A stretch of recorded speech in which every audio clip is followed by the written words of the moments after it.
Amidst the concrete jungle, an oasis of locally grown vegetables.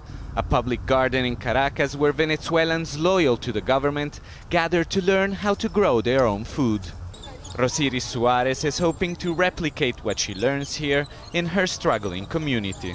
The price of the basic food items have risen out of control because of speculators and smugglers.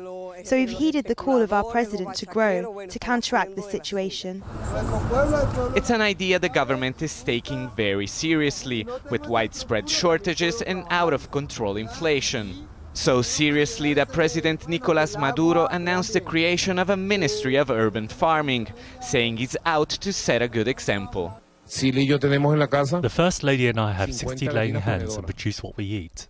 Just a few hours outside the capital, in once rich agricultural land, many believe the president should focus on the plight of traditional farmers. Urban gardening, it's an interesting alternative, but not a way to solve such a big issue. Agricultural engineer Ricardo Ramos shows us plot of lands that are being left idle. He blames the lack of seeds, herbicides and price controls that force farmers to sell their produce at a loss.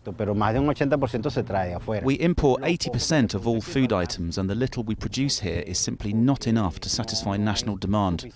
We used to be self-sufficient in some items like rice, but that's gone. Venezuela could grow most of its own food thanks to large expansion of fertile land.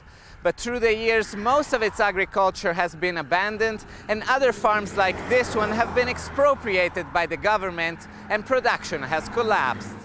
Norbelis Romero joined a cooperative of farmers a decade ago on land in government hands. While production soared at the start, in time they've been left without resources.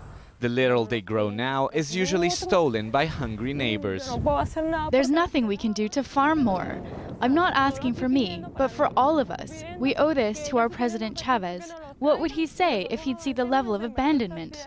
I think he'd die again. A decline in food production that risks turning into a full-blown humanitarian crisis. Alessandro Ampietti, Al Jazeera, La Victoria.